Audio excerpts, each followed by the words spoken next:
السلام عليكم ورحمة الله.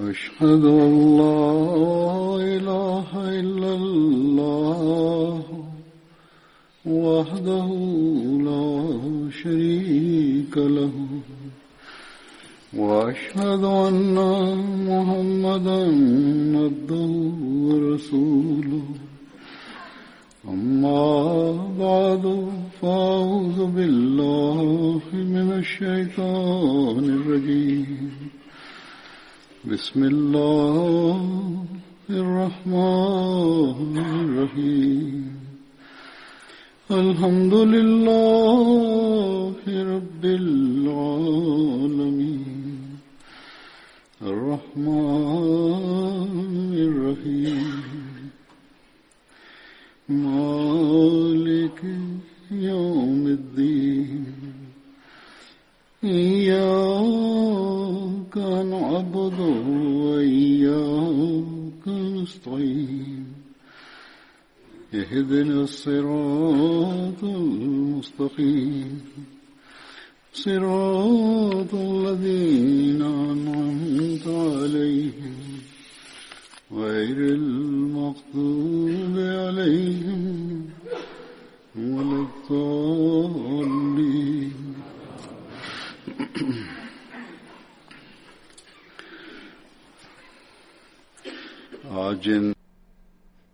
Sahabët e Bedrit që do të përmend sot, njëri prej tyre është Hazrat Khirash bin Simma Ansari.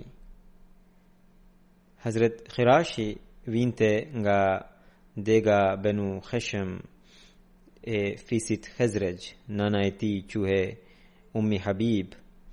Hazrat Khirashi ka lënë pasardhës Selma dhe Abdurrahman dhe Aisha. Hazrat Khirashi mori pjesë në betejën e Bedrit dhe në betejën e Uhudit. Ditën e Uhudit ai mori 10 plagë. I dërguari Allahut sallallahu alaihi wasallam, Hazrat Khirashi ishte një prej shigjetarëve më të zot të dërguarit të Allahut sallallahu alaihi wasallam. Në betejën e Bedrit Hazrat Khirashi burgosi zëndrin e profetit sallallahu alaihi wasallam, Ebul Asin. Sahabi i dy që do përmend sot është Hazrat Ubayd bin Tayhan.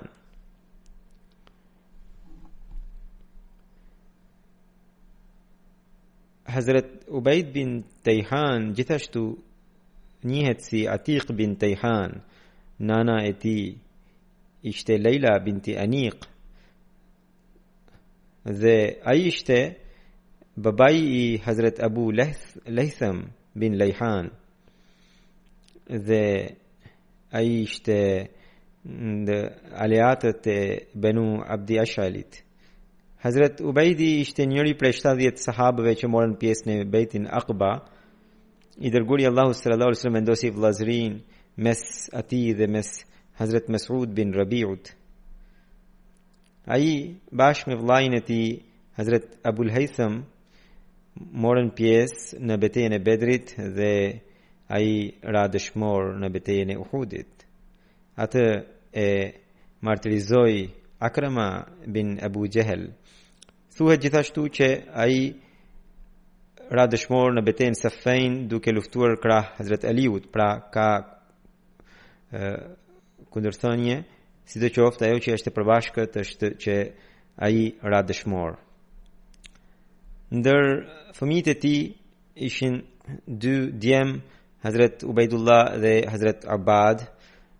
Sipas Tabariut, Hazrat Abbadi gjithashtu mori pjesë në betejën e Bedrit, kurse në lidhje me Ubejdullahun thuhet që ai ra dëshmor në betejën Yamama. Sahabi i radhës që do të përmend është sot është Hazrat Abu Hanna Malik bin Amr. Nofka i tij ishte Abu Hanna, kurse emri i tij ishte Malik bin Amr. Muhammad bin Amr Waqdi e llogaritet si një ndër luftëtarët e Bedrit. Në lidhje me emrin e tij ka kundërshtime. Dikush thot që ka ishte emrin Amir, dikush tjetër Thabit bin Nu'man, dhe nofka e tij gjithashtu thuhet, dikush thot që Abu Hiba, dikush Abu Hayya, por Muhammad bin Amr Waqdi thot që ka vetëm 2 njerëz me nofkën Abu Hiba, dhe Abu Hiba bin Ghazia dhe Amr, dhe të dy nuk morën pjesë në betejën e Bedrit. Pra as nuk kishte njeri që mori pjesë në betejën e Bedrit që kishte nofkën Abu Hiba. Prandaj Waqdiu insiston që ai kishte nofkën Abu Hanna. Sahabi razës që do të përmend sot është Hazrat Abdullah bin Zaid bin Thalaba. Ai gjithashtu njihet me emrin Abdullah bin Zaid Ansari. Nofka i tij ishte Abu Muhammad, babai i tij ishte Zaid bin Thalaba, edhe ai ishte sahab. Ai vinte nga dega Banu Jashm e fisit Khazraj të Ansarve. Ai ishte njëri ndër 70 sahabët që morën pjesë në betejën Aqba. Ai mori pjesë bashkë me profetin sallallahu alaihi wasallam në të gjitha betejat, duke përfshirë Bedrin, Uhudin dhe Khandekun. Ditën e triumfit të Mekës ai kishte flamurin e Harith bin Khazrajit. Ai, pra Hazrat Abdullah bin Zaidi ishte ndër ata që dinte shkrim e këndim në gjuhën arabe edhe para se të pranonte Islamin. Ishin shumë pak njerëz të tillë. Hazrat Abdullah bin Zaidi nga fëmijët e tij jetuan në Medinë. Njëri djalë që ishte Muhammedi, që ishte lindur nga gruaja Sada binti Khalib, dhe vajza Ummi Hamid kishte lindur nga gruaja e tij që ishte nga Jemeni. Vllai i tij ishte Haris bin Zaid, dhe gjithashtu ishte sahabi Bedrit, dhe motra e tij ishte Qariba binti Zaid, edhe ajo ishte sahabe. Rreth Hazrat Abdullah bin Zaidit është pikërisht ai sahab i cili pa në ëndër fjalët e ezanit, dhe më pas i dërguari Allahu sallallahu alaihi wasallam duke dëgjuar ëndrrën e tij e njoftoi Bilalin të këndonte ezanin. Kjo ngjarje ndodhi një vit, pra ndodhi pasi u ndërtua xhamia e profetit sallallahu alaihi wasallam, pra në vitin e parë pas hijretit. Do të tregoj pak shpjegimin e fillimit të ezanit. Hazrat Abu Umair bin Anas Ansariu ishte nga ansarët, ai rëfen përmes xhaxhallarëve të tij se profeti Muhammed sallallahu alaihi wasallam një ditë mendoi se si të thërriste njerëzit për namaz. Dikush i tha që në kohën e namazit të vendoste një flamur, që njerëzit kur ta shikonin flamurin të njoftonin njëri tjetrin dhe të vinin në xhami. Profetit sallallahu alaihi wasallam nuk i pëlqeu ky propozim. Dikush tjetër tha të përdorte borin, po pra siç e përdorin hebrejt, por profeti sallallahu alaihi wasallam nuk e pëlqeu as këtë dhe tha se kjo metodë është e hebrejve. Rëfimtari thot se një sahab tjetër dha mendimin të përdore kambana. Profeti sallallahu alaihi wasallam tha se atë e përdorin të krishterët. Dhe Hazrat Abdullah bin Zaidi, që ishte aty, u kthye në shtëpi dhe ishte i shqetësuar për shkak të shqetësimit të profetit Muhammed sallallahu alaihi wasallam. Ju lut Zotit, dhe atë natë mësoi në ëndër fjalët e ezanit. Hazrat Abdullah bin Zaidi vetë thot, pash në ëndër një njeri me kamban në dorë, dhe unë e pyeta, o robi Zotit, a do të ma shesësh këtë kamban? Që do të bësh me këtë, pyeti ai? Duke i rënë kambanës, ne do të lajmërojmë për faljen e namazit me xhamat, ja thash. A të tregoj diçka më të mirë se kjo, tha ai? Sigurisht, ju përgjigja. Hazrat Abdullah thot që atëherë ai më shqiptoi këto fjalë: Allahu Akbar, Allahu Akbar, Allahu Akbar, Allahu Akbar. Ashhadu an la ilaha illallah, ashhadu an la ilaha illallah. Ashhadu anna Muhammadar Rasulullah, ashhadu anna Muhammadar Rasulullah. Hayya ala as-salah, hayya ala as-salah. Hayya ala al-falah, hayya ala al-falah. Allahu Akbar, Allahu Akbar. La ilaha illallah. Do t'i tregoj edhe përkthimin e këtyre fjalëve për fëmijë dhe për muslimanët e rinj. Ne dëgjojmë ezanin për ditë, por kam vënë re që disa njerëz nuk ja dinë kuptimin. Pra, këto fjalë do të thonë Allahu është më i madhi, katër herë. Dëshmoj se s'ka zot tjetër përveç Allahut, kjo duhet thënë 2 herë. Dëshmoj se Muhamedi është i dërguari i Allahut, kjo do të thuhet 2 herë. Pastaj e jani në namaz 2 herë thuhet kjo. E jani në shpëtim edhe kjo 2 herë thuhet. Pastaj Allahu është më i madhi thuhet përsëri 2 herë. Edhe në fund nuk ka zot tjetër përveç Allahut thuhet vetëm 1 herë. Hazret Abdullah bin Zejdi vion, pasi më mësoi fjalët e ezanit, ai bëri pak hapa mbrapa dhe më tha: kur të filloni namazin, thuani, pra mësoi ikametin, Allahu Akbar, Allahu Akbar, ashhadu an la ilaha illallah, ashhadu anna Muhammadar Rasulullah, hayya ala as-salah, hayya ala al-falah, qad qamati as-salah, qad qamati as-salah. Allahu Akbar, Allahu Akbar, la ilaha illallah.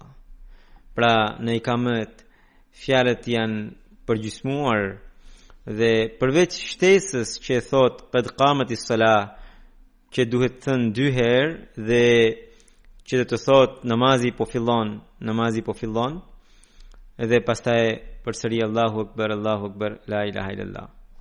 Hazrat Abdullah bin Zejdi thot që të nesërmën ai ja tregoi profetit të shenjtë sallallahu alaihi wasallam ëndrrën e tij dhe ai tha: ajo ëndër dashur Allahu do të jetë vërtet. Qëndro pranë Bilalit dhe mësoi atë që ke parë. Pra ai ta këndoi azanin sepse ai ka zë më të lartë se ti. Atëherë thot qëndrova me Bilalin, unë ja tregoja fjalët dhe ai përsëriste me zë të lartë në formë azani. Rëfimtari thot se Hazret Omer bin Khattabi radhiyallahu anhu ishte në shtëpinë e tij kur e dëgjoi ezanin me palto të hedhur krahve. Ai më njëherë nxitoi për të ardhur në xhami dhe thoshte: për atë Zot që të ka dërguar me vërtetësi, o i dërguari i Allahut, edhe unë kam parë të njëjtën gjë që ka parë ai. Profeti sallallahu alaihi wasallam pasi e dëgjoi Hazret Omerin tha: lavdia është e Allahut. Në një transmetim tjetër ai tha që lavdia është e Allahut dhe kjo është pikërisht e vërtetë. Në lidhje me këtë, edhe Hazret Mirza Bashir Ahmed Saib Emme në librin e tij Sirat Khatamun Nabiyyin jep disa detaje duke marrë të dhanat nga librat e historisë. Ai thot që kur ende nuk ishte filluar ezani ose njoftimi për namaz, sahabët vetë llogarisnin kohën dhe vinin në xhami. Mirë po kjo nuk ishte praktike. Si u ndërtua xhamia e profetit sallallahu alaihi wasallam, ndihe nevoja se si muslimanët të grumbulloheshin, të njoftoheshin për namaz. Një sahab tha për kamban, dikush tjetër tha për borin, siç përdorin hebrejt. Dhe Hazret Omeri radhiyallahu anhu dha mendimin që të saktohe një njeri i cili të thirriste njerëzit për namaz duke thënë se namazi po fillon. I dërguari Allahu sallallahu alaihi wasallam e pëlqeu mendimin. Pra kjo gjë ndodhi përpara se të fillonte ezani. E prositi Hazret Bilalin që të thoshte këtë. Kështu që pas sa herë që vinte koha e namazit, Bilali me zë të lartë thoshte as-salatu jami'un. As-salatu jami'a thoshte, domethënë namazi po mblidhet, namazi po fillon. Madje përveç namazit kur muslimanët kishin nevojë të grumbulloheshin, përsëri në këtë mënyrë njoftoheshin. Pas një farë kohe ndodhi ajo që e tham më sipër atë ngjarje që Hazret Abdullah bin Zaid Ansari pa në ëndër dhe dikush ja mësoi fjalët e namazit dhe të nesërmen ai e tregoi profetit sallallahu alaihi wasallam dhe tha që një njeri më ka mësuar këto fjalë në ëndër si ezan dhe i dërguari Allahu sallallahu alaihi wasallam tha që kjo ëndër është prej Zotit dhe e porositi Abdullahun t'ia mësonte Bilalit këto fjalë. Thotë që çudia ishte që kur Bilali po i thoshte këto fjalë për herë të parë me zë të lartë, Hazrat Omeri i dëgjoi dhe u nxitoi për të ardhur te xhami dhe i tha: "O i dërguari i Allahut, në fjalët që u shqiptuan sot si ezani, të njëjtat fjalë i kam parë edhe unë në ëndër."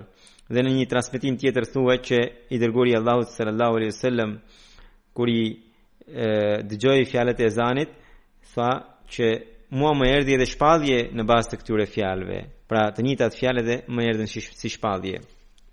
Bashir Muhammedi përmes babait të tij transmeton që kur Hazrat Abdullah bin Zaidi u tregua në ëndër ezani, ai dha në sadaka gjithë pasurinë e tij.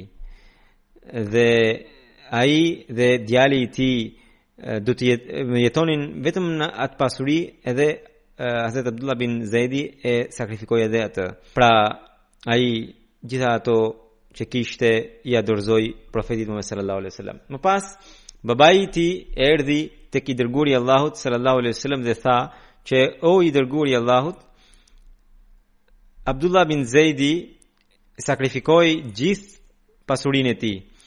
Ndërkohë pikërisht përmes kësaj pasurie ai jetonte. Atëherë i dërguari i Allahut e thyri Hazrat Abdullah bin Zaidin dhe tha që padyshim që Zoti të ka pranuar sadakan, gjithçka që ke dhënë. Mirë po tani këtë gjë ktheje në trashëgimi edhe kthejua prindërve të tu. Kështu që ai ja ktheu prindërve dhe Beshiri thotë që ne atë e gjetëm si trashëgimi. Pra jo vetëm Beshiri, pastaj pasardhësit e tij. Një herë tjetër i dërguari i Allahut sallallahu alaihi wasallam i dha Hazrat Abdullah bin Zaidit thonjët e tij si bekim.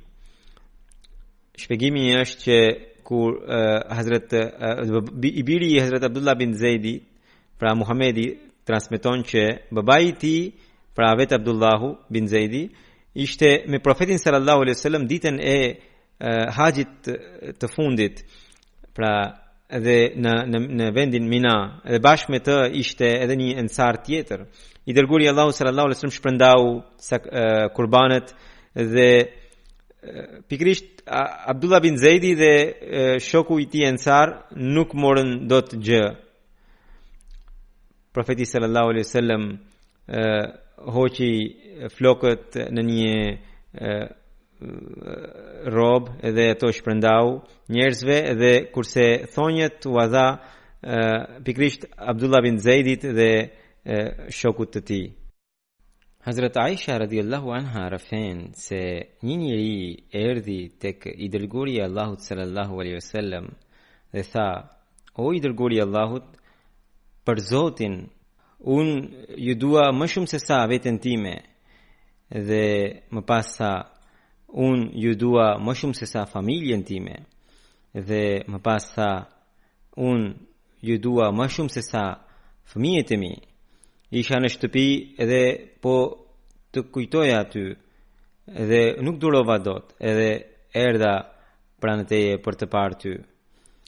Dhe më shkoi mendja për vdekjen time dhe vdekjen tënde dhe kuptova që në xhenet ju do të lartësoheni me profetët e tjerë kurse unë nuk do t'ju gjej atje. Atëherë i dërguari i Allahut sallallahu alaihi wasallam nuk ju përgjigj asgjë atij njeriu derisa Jibrili erdhi dhe i solli këtë ajet: "Wa man yuti'illaha war rasula fa ulaika ma'al ladhina an'ama Allahu 'alayhim minan nabiyyina was-siddiqina wash-shuhada'i was-salihin." Do të thënë ai që i bindet Allahut dhe të dërguarit,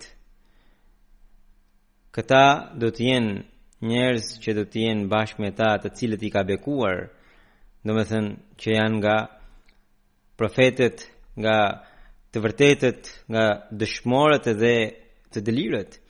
Këtë ajet ne e paraqisim edhe për të treguar që pas profetit sallallahu alaihi wasallam, duke e ndjekur atë dhe duke qenë shërbëtor i tij, një musliman mund të ketë nivelin e profetësisë pa shariat.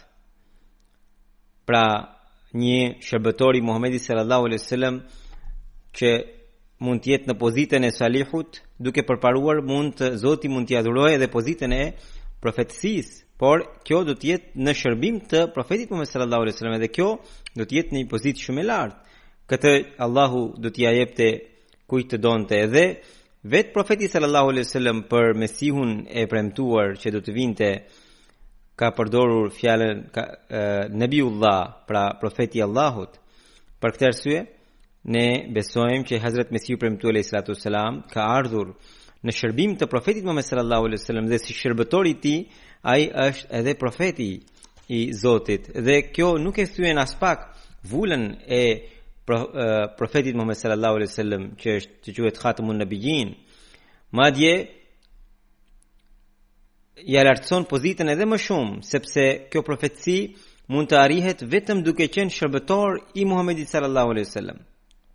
Këtë kuptim nuk i kemi nxjerrë vetëm ne, edhe Hazrat Imam Raghibi rahimahullah alay kishte të njëjtin mendim, ku ai thotë që pas Muhamedit sallallahu alaihi wasallam mund të vi në një profet pa libër.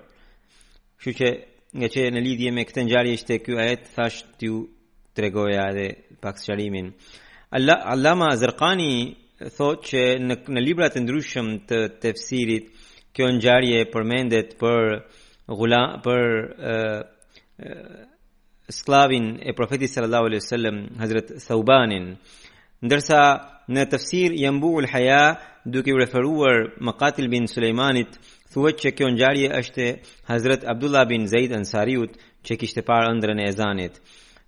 Allama Zarqani thotë se nëse kjo është sakt, mundet që pikërisht këta të dy njerëz ishin aty, dhe ose ishin edhe më shumë, pas të cilit zbriti ajet. Përveç asaj ngjarjes që ju refeva, duke ju referuar Hazrat Abdullah bin Zaid Ansariut, do të tregoj edhe të njëjtën ngjarje kur i referohet Hazrat Thaubanit. Thuhet që Hazrat Thaubani e donte shumë profetin Muhammed sallallahu alaihi wasallam, dhe ai nuk jetonte dot gjatë pa qenë afër tij. Një ditë ai ishte shumë i paduruar, dhe erdhi te profeti sallallahu alaihi wasallam, i ishte zverdhur fytyra nga brenga. E pyeti profeti për arsyen se çfarë e kishte brengosur. Hazrat Thaubani tha: o i dërguari i Allahut, nuk kam as ndonjë sëmundje e as ndonjë shqetësim tjetër, përveç se që nuk arrita të shikoja për një kohë, dhe nuk e duroja dot, dhe nuk u qetësova dot derisa të kam parë ty. Dhe tani që më ka shkuar mendja për ahiretin, më kapi frika që ndoshta nuk do të shoh atje, sepse ti, o i dërguari i Allahut, do të lartësohesh bashkë me profetët e tjerë, kurse unë edhe sikur të shkoj në xhenet, do të jem shumë poshtë, edhe atëherë nuk do ta shikoj dot, edhe sikur nëse nuk do të jem në xhenet, kur nuk do ta shoh më. Pra, kjo ishte ajo ngjarje në lidhje me Hazrat Thaubanit. Tani do të përsëritet përmendja e sahabit në fjalë. Allama Zarqani thotë që Hazrat Abdullah bin Zaid Ansari po punonte në pemishten e tij, ndërkohë djali i tij erdhi dhe e njoftoi që ka ndruar jetë i dërguari i Allahut sallallahu alaihi wasallam. Atëherë ai tha: Allahumma adhib basri hatta la ara ba'da habibi Muhammedin ahadan. O Allah, merr më shikimin që unë të mos shoh askënd pas të dashurit të mi Muhammed.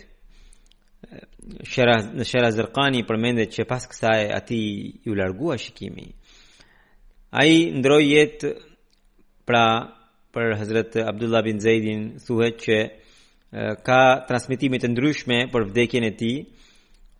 Disa thonë që ai ka ndruar jetë pas betejës së Uhudit, por shumica thonë që ai mori pjesë me profetin sallallahu alaihi wasallam në të gjitha betejat bashkë me të.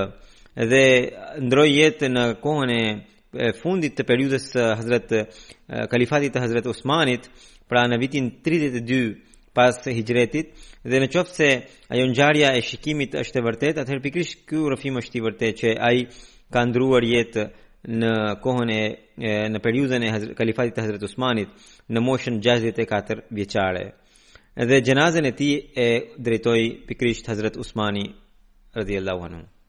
Sahabi i radhës që do të përmend sot është Hazrat Muaz bin Amr bin Jamuh.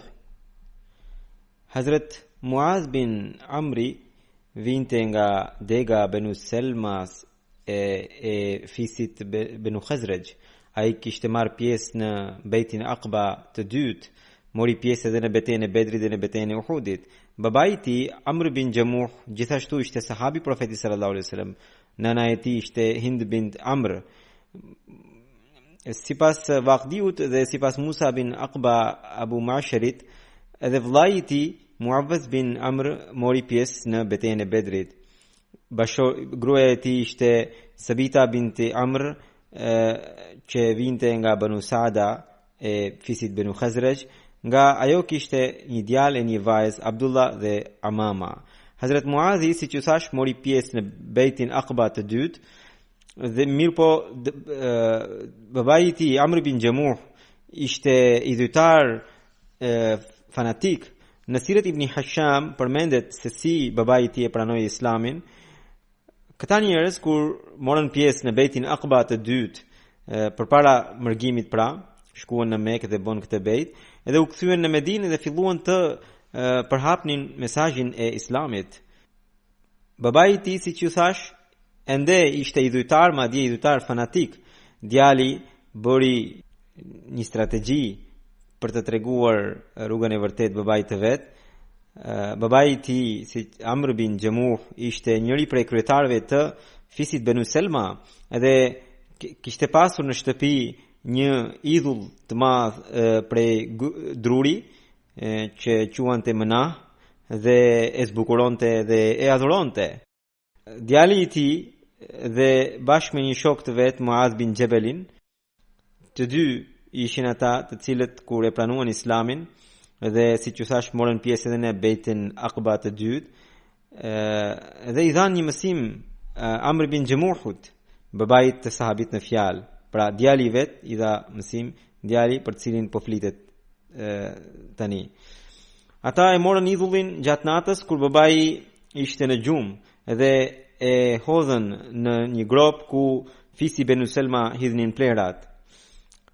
Kur Amr bin Jamuh u zgjua në mëngjes, nuk e gjeti idhullin dhe tha që kush u armiqësua me zotat tan, dhe më pas doli në kërkim të tij dhe e gjeti në një grop kokposhtë, në një grop të mbeturinash ku ishte hedhur kokposhtë, dhe tha para të Zot, në qoftë se do ta di se kush të ka bërë kështu, unë do ta poshtroj atë.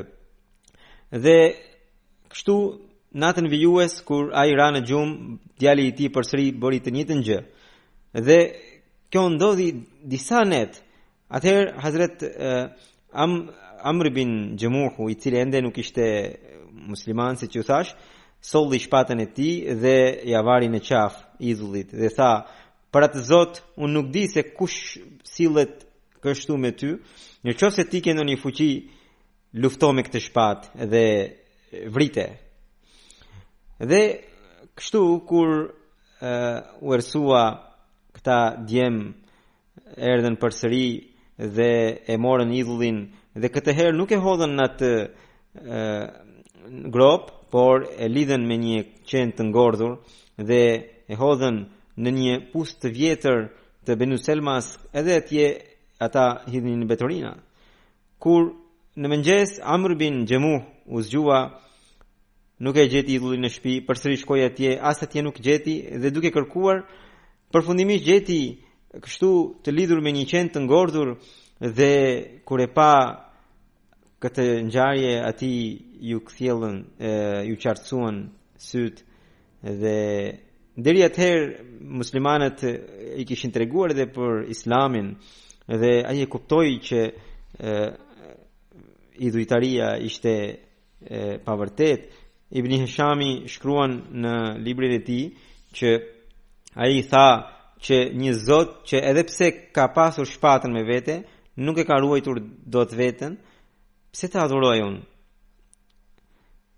Hazrat Muaz bin Amr bin Jamuh ishte ai i cili e vrau Ebu Gjehlin në betejën e Bedrit.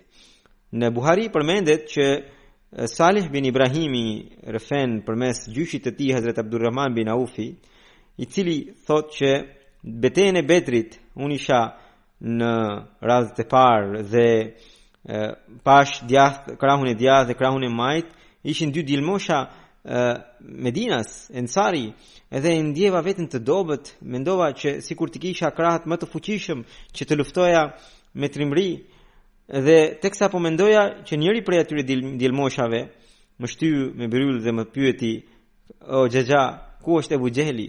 Kush është Ebu Gjehli?" I thash: "Çfarë do ti?" Ai më tha që kam dëgjuar që Ebu Gjehli sille kështu me profetin sallallahu alaihi wasallam, e persekutonte, e sfiliste, dhe në qoftë se unë do ta gjej atë, para të Zot nuk do ta ndahet shikimi im me shikimin e tij, gjersa njëri prej nesh do të vritet. Pas asaj edhe i dyti më bëri me bryll, edhe ai më bëri të njëjtën pyetje. Pas pak kur e pash Ebu Gjehlin në fush betejë, u tregova se ja ku është ai që po kërkoni. Të dy djelmosha ju vërsulën dhe e vran, edhe pastaj erdhën te profeti sallallahu alaihi wasallam dhe i dhan lajmin. Profeti sallallahu alaihi wasallam pyeti: "Kush prej jush e vrau?" Ata thanë: secili tha: "Unë." Profeti sallallahu alaihi wasallam u pa shpatat ishin të gjakosura dhe pastaj tha që plaçkat e Ebu Gjehlit do ta marr Muaz bin Amr bin Jamuhi. Edhe i dyti ishte që vrau Ebu Gjehlin, kishte emrin Muaz bin Efra, edhe ky ishte Muaz bin Amr bin Jamuhu. Kush e vrau Ebu Gjehlin? Në lidhje me këtë ka rrëfime të ndryshme dhe në një hutbë tjetër ju kam treguar ngjarjen e Muazit dhe Muavezit dhe thash që ata dy e kishin vrarë Ebu Gjehlin. Edhe nga që mund të lind dyshim, sepse këtu ju thash ishin dy Muaz që i vran. Edhe në Buhari përmendet që ishte Hazrat Muaz bin Amr bin Jamuh dhe tjetri Muaz bin Afra, ishin ata që e vran ose e lënduan deri në e quan në gramat e vdekjes Ebu Gjehlin. Më pas Abdullah bin Mesudi ja preu kokën. Po në Buhari pastaj përmendet një rrëfim tjetër që ishin Muazi dhe Muavezi, të cilët e sulmuan Ebu Gjehlin dhe që ishin djemtë e Afraut. Dhe Abdullah bin Mesudi më vonë ja dha fund jetës. Në Buhari përmendet ky rrëfim gjersisht, ku thuhet: Hazrat Enes radhiyallahu anhu tregon që ditën e betejës së Bedrit i dërguari Allahu sallallahu alaihi wasallam tha: "Kush mund të shikojë gjendjen e Ebu Gjehlit? Kush mund të shkojë ta shikojë se si është Ebu Gjehli?" Hazrat Ibn Masudi tha: "Unë." Edhe ai shkoi dhe pa Ebu Gjehlin që ishte në gramat e fundit, edhe të cilin e kishin plagosur Muazi dhe Muavezi. Në këtë rrëfim thuhet: Ebu Gjehli i tha, e pyeti Ibn Masudin: "A ka në njëri tjetër më të nderuar se sa unë që ju keni vrarë?" Hazrat Ibn Masudi e kapi Ebu Gjehlin për mjekre dhe tha që ti tashmë je i poshtruar. Dhe mirë po Ebu Gjehli përsëri krenohej dhe tha që ju keni vrarë njeriun më të nderuar. Dhe pastaj po në Buhari përmendet që ishte Muazi, dy Muaz, të cilët e vran Ebu Gjehlin, edhe si që thash në një transmetim tjetër ishte Muazi dhe Muavezi. Edhe në një transmetim tjetër thuhet që këta dy ishin djemt e Afras, dhe në një transmetim tjetër thuhet që pra këta ishin vëllezër. Në një transmetim tjetër thuhet që këta ishin djemt e dy sahabëve të ndryshëm. Hazrat Sayyid Zainul Abidin Waliullah Shah sahibi në përkthimin e tij të Buhariut, përpiqet të gjejë zgjidhje këtyre mos përputhjeve, dhe aty thuhet që sipas transmetimeve të ndryshme, Muavzi dhe Muadhi ishin ata të cilët e lënduan deri në vdekje Abu Jahlin, dhe Abdullah bin Mesudi ja preu kokën. Imam Ibn Hajar tha që ka shumë mundësi që mund të kenë vrarë edhe Muaz bin Amr, edhe Muaz bin Ifra, edhe pastaj edhe Muavz bin Afra, që të tre i plagosën, dhe ky i fundit e plagosi më vonë, edhe kështu u përmenden të tre emrat. Dhe më pas Abdullah bin Mesudi ja preu kokën. Në Sharh Fathul Bari shkruhet që këta tre e vran Abu Jahlin. Alama Badruddin Aini thot që në vrasjet e Abu Jahlit ishin Muaz bin Amr bin Jamuh dhe Muaz bin Afra, dhe më pas Abdullah bin Mesudi ja preu kokën dhe e solli tek profeti sallallahu alaihi wasallam.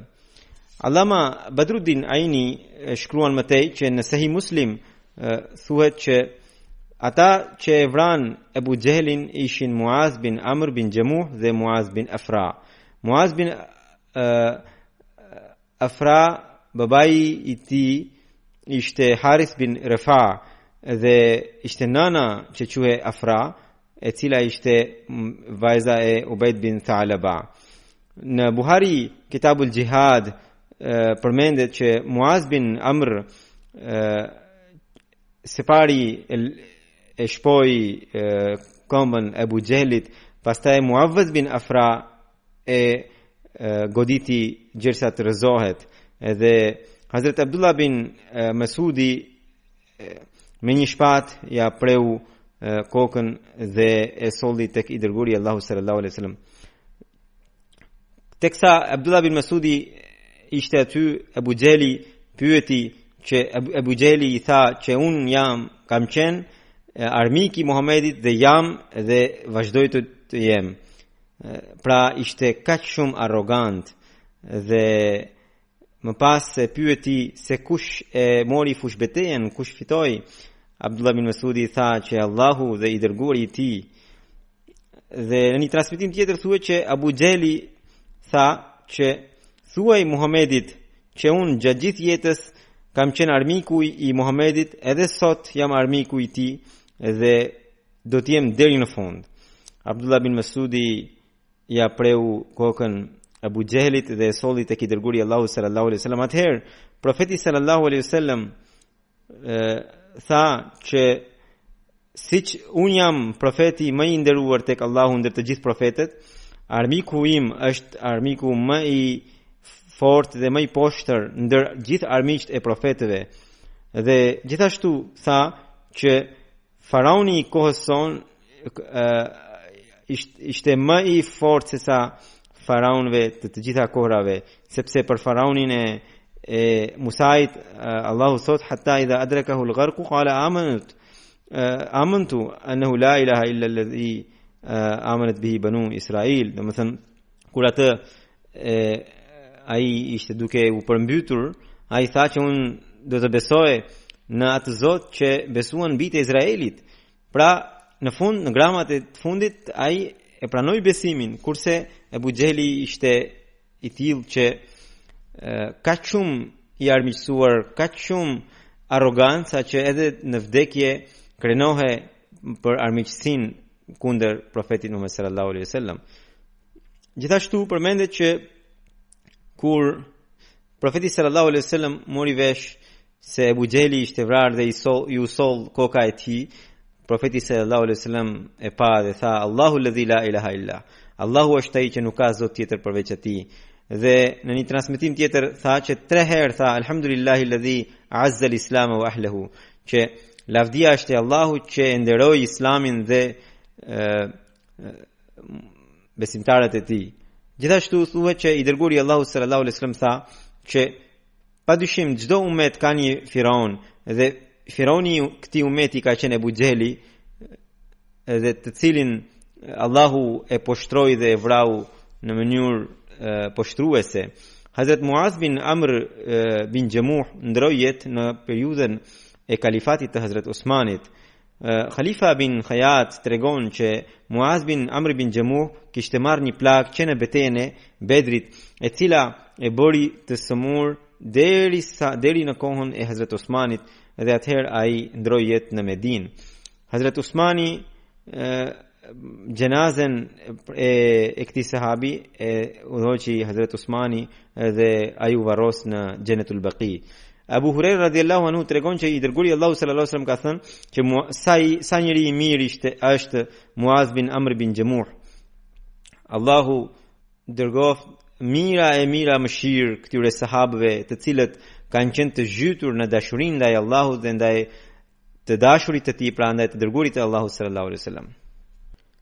Pas namazit do të udhëheq një gjenaze e gaib, e cila është të ndjerit Malik Sultan Harun Khan sahibit, i cili ndroi jetë më 27 mars në Islamabad të Pakistanit.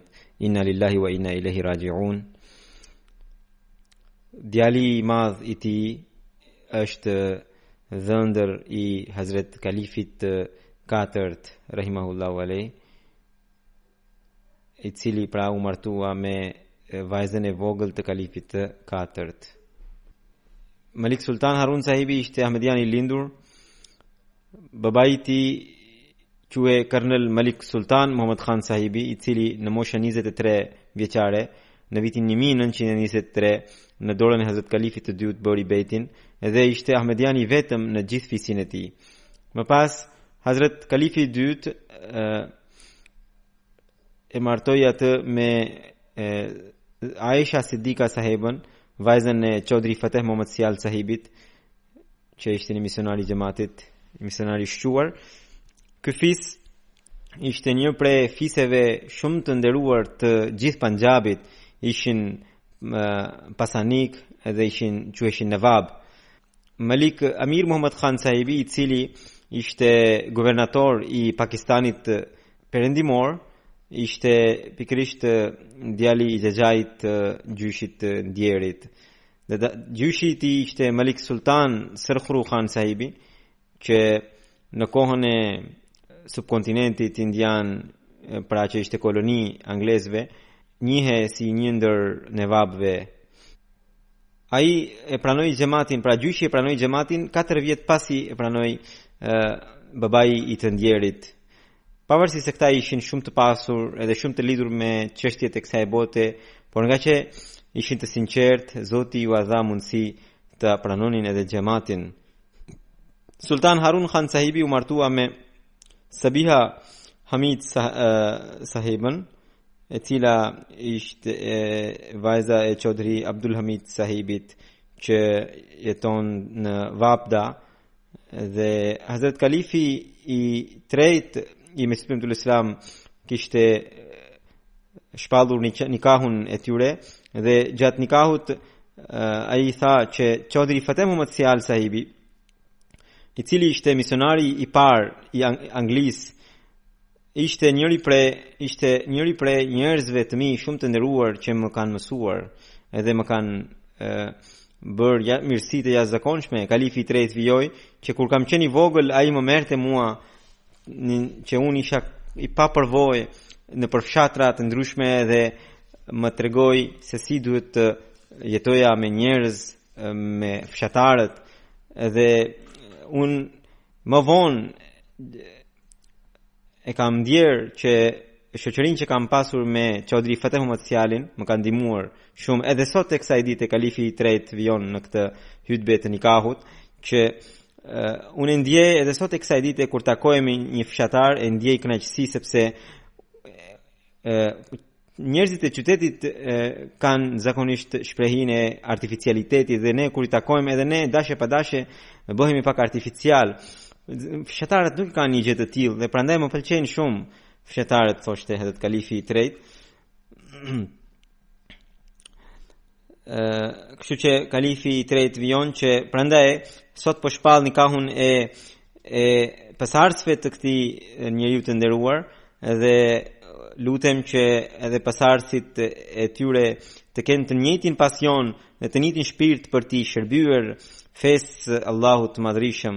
Allahu bëft, huzuri thot, Allahu bëft që këtë lutje që bëri kalifi i tretë të vijojë edhe në pasardhësit e të ndjerit dhe edhe këta të jenë po kaq të lidhur me Ahmediatin dhe me kalifatin. Ai la pas 3 djem e 3 vajza, siç ju thash, djali i madh Sultan Muhammad Khani është dhëndër i Hazret Kalifit të 4. Ai ndihmonte shumë, pra i ndjeri ndihmonte shumë njerëzit e varfër të zonës, sidomos gratë dhe jushat, gratë e papërkrahura i ndihmonte dhe gratë ndiheshin të mbrojtura me praninë e tij në atë zonë. Në atë kishte ka armiqësi të jashtëzakonshme ndër fisnore dhe ishte ai që e ruante komplet zonën. Motra e tij Rashida Sial Saheba, që sot është në Kanada, thot që Sultan Harun Khani, vllai im, ka pasur virtyte të shumta. Ai ishte sedërmadh për Ahmediatin, flijues për kalifatin, shoku i vërtet i shokëve dhe i fort kundër armiqve dhe ishte streh e nevojtarve. Ajo thot që Hazret Kalifi i 4 më tha një herë që babai juaj ka qenë një shpatë e zhveshur e Ahmediatit, edhe kjo ngjyrë duket edhe në djemt pra e tij, pra në vëllezërit e mi, thoshte. Hazret Kalifi i 3 një ditë thot motra, një ditë më tha, për shkak të atyre trazirave dhe armiqësive që ishin edhe për shkak të armiqësisë fisnore, por edhe për shkak të Ahmediatit. Kalifi i 3 i tha që ju do të shikoni plumbat që do t'i kalojnë sipër, por nuk do t'i prekin. Edhe e motra thot që ne kemi dëshmuar me syt që në vitin 1977 në rajonin e policisë ai pra i ndjeri u përball me një atentat dhe plumbat ju përshkuan flokëve të kokës dhe ja dogjen, mirë po nuk u prek trupi i tij as pak, dhe ai shpëtoi nga mrekullia e Zotit. Dhe siç u thash që ishte shumë bamirës. Vllai i tij i madh Malik Sultan Rashid Khan Sahibi thotë që pasi ndroi jetë babai ynë, edhe pse ai ishte i vogël, për ne ai ishte sikur babai, sepse ishte shumë flijues ndaj xhamatit dhe ishte edhe shumë i sinqert në besim.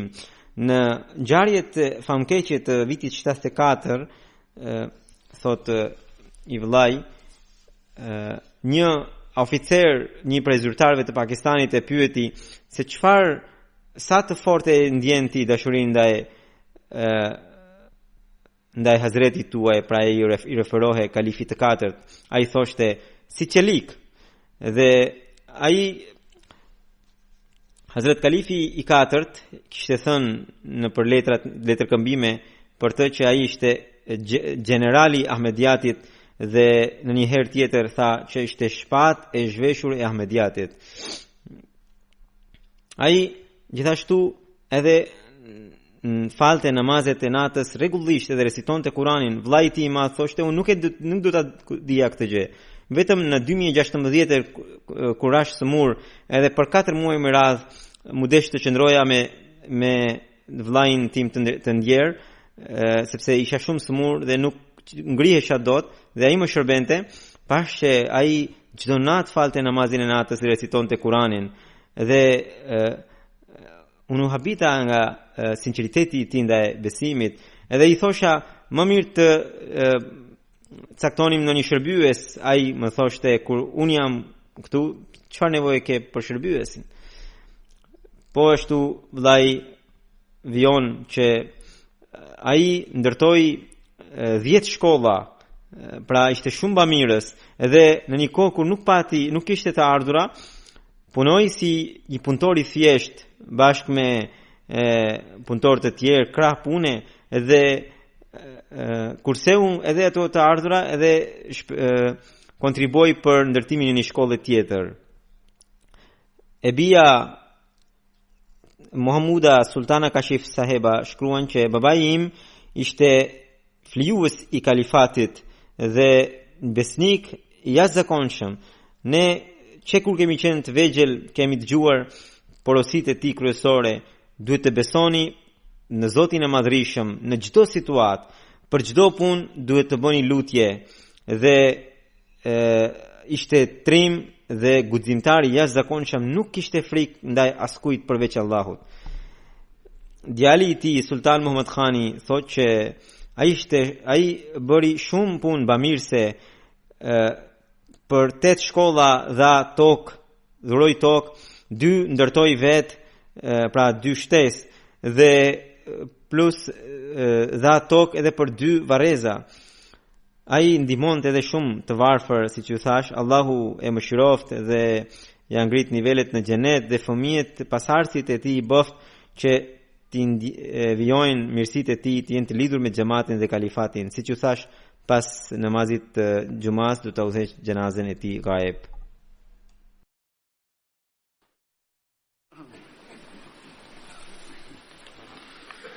الحمد